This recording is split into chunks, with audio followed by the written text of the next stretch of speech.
اگر آپ اس پہ غور کریں تو آداب معاشرت کا خلاصہ ہے یہ حدیث۔ آقا کریم نے ارشاد فرمایا اتنی دیر تک کوئی شخص کامل مومن نہیں ہو سکتا جب تک وہ اپنے مومن بھائی کے لیے وہ پسند نہ کرے جو اپنے لیے پسند کرتا ہے۔ ایک اچھا معاشرہ تشکیل دینے کے لیے آپ کو کوئی رہنما اصول چاہیے گا تو اس سے بہتر آپ کو کوئی اصول نہیں ملے گا۔ اپنے لیے بہرحال بندہ بہتر ہی چاہتا ہے، تو جب وہ اس مزاج میں ڈھل جائے کہ میں اپنے مومن بھائی کے لیے، اپنے معاشرے کے دوسرے افراد کے لیے بھی وہی چاہوں گا، تو پھر مجھے بتاؤ کہ معاشرے کے اندر پھیلتی ہوئی روحانی بیماریاں، حسد، حقد، بغض، کینہ، نفرت، ایک دوسرے کو نیچا دکھانا،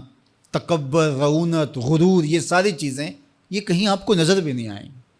صرف اسی حدیث کو اپنا امام بنا لیا جائے اور اپنا منشور حیات مان لیا جائے۔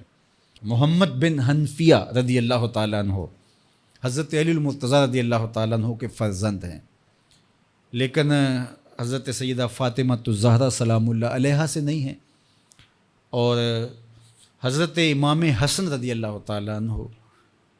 حضور علیہ الصلوۃ والسلام کے نواسے، تو بھائی آپس میں،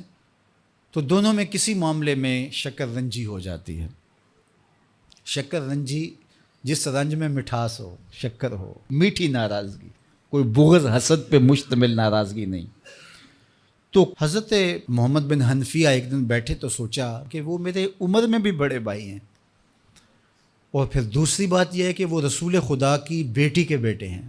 ان کا یہ اعزاز ہے، بہرحال مجھے تو یہ اعزاز نہیں ہے، پھر جوانان جنت کے سردار بھی ہیں، تو میں ان سے ناراض ہوں، وہ میرے سے ناراض ہیں، تو بات بھی کوئی اتنی خاص نہیں، تو اب دن بھی 3 گزر رہے ہیں، چلو میں ان کو راضی کر لیتا ہوں۔ تو گھر سے نکلے ان کو راضی کرنے کے لیے، تو واپس آ گئے راستے سے، کاغذ لیا اور اس کے اوپر اپنے بھائی کے نام مکتوب لکھا کہ میں آپ کو راضی کرنے کے لیے گھر سے نکلا تھا، لیکن راستے میں مجھے حضور علیہ السلام کا فرمان یاد آیا کہ جب 2 مومن بھائی آپس میں کسی معاملے میں الجھ جائیں، ناراض ہو جائیں، تو جو صلح میں پہل کرے گا وہ جنت میں بھی پہلے جائے گا، تو میں تو یہ گوارا نہیں کرتا کہ آپ سے پہلے جاؤں، تو میں ناراض ہوں، آپ آئیں اور مجھے منائیں۔ تو حضرت امام حسن نے خط پڑھا اور مسکرانے لگے، اور آپ تیزی کے ساتھ تشریف لائے اور اپنے بھائی کو کہا اچھا مان جاؤ پھر، تو وہ مننے کے لیے تو پہلے ہی تیار تھے نا۔ تو جب آپ اپنے مومن بھائی کے لیے وہ پسند کریں گے جو اپنے لیے پسند کرتے ہیں، تو پھر زندگی گزارنے کا مزہ آنے لگے گا۔ نفس روکتا ہے یہ چیز میرے پاس ہے اس کے پاس نہ ہو، یہ اعزاز میرے پاس ہے اس کے پاس نہ ہو، اور اس کی ایک اپنی لذت ہے اور وہ مادی لذت ہے،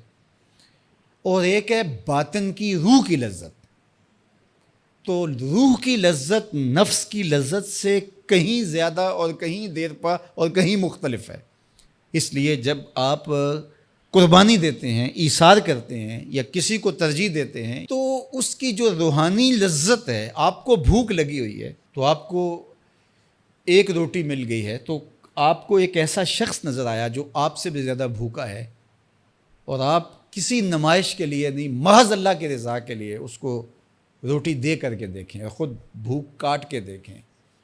وہ مرغن کھانوں میں سرور نہیں آئے گا جو اس بھوک میں لطف آپ کو آئے گا۔ تو حضور علیہ السلام کا یہ فرمان اپنے عمل کا حصہ بنا لیں، اور اپنے بھائیوں سے، جو خونی رشتے سے جڑے ہوئے بھائی ہیں، وہاں سے شروع ہو کر کے پورے معاشرے کے اندر اس کا عملی نفاذ کریں۔ آپ کو اتنا سرور آئے گا اور باطن میں اتنا نور آئے گا، اور اس قدر معاشرے میں خوبصورتی کی بنیاد پڑے گی۔ اور اگر ہم آج اس حدیث کو اپنے لیے خضر راہ بنا لیں تو یہ اس پہ عمل کرنا کوئی مشکل نہیں ہے۔ یہ آپ ابھی سے جب اٹھیں گے تو اپنے ساتھ والے کو ترجیح دے دیں گے کہ پہلے یہ گزر جائے، تو ابھی سے شروع ہو جائے گا یہ کام۔ تو یہ آپ گھر میں اپنے بچوں کے ساتھ، اپنی بیوی کے ساتھ، روزمرہ کی زندگی میں جہاں ملازمت کر رہے ہیں، کاروبار کر رہے ہیں، جن دوستوں کے ساتھ کھیل رہے ہیں حتیٰ کہ، تو یہ وہ چیز ہے کہ اس کا آغاز عمل سے پہلے سوچوں سے شروع ہو جاتا ہے کہ آپ کسی کے لیے اچھا سوچنا شروع کرتے ہیں. جو اپنے لیے سوچتے ہیں وہ اپنے بھائی کے لیے بھی سوچیں. ہمارے بزرگ فرمایا کرتے تھے کہ کسی کے ساتھ دوستی کا ایک حق یہ بھی ہے کہ اس کی آخرت کے لیے سوچا جائے کہ یہ میرا دوست ہے تو دنیا میں میرے ساتھ ہے تو حشر میں بھی جنت میں میرے ساتھ ہو. تو اس کی ہدایت کے لیے اگر نماز نہیں پڑھتا تو اس کو نماز کی طرف لے کر آئیں. اگر اس کے معاملات کے اندر خرابیاں ہیں تو ان کو دور کرنے کی کوشش کریں اور اس کو آہستہ آہستہ اچھائی کا خوگر بنا لیں.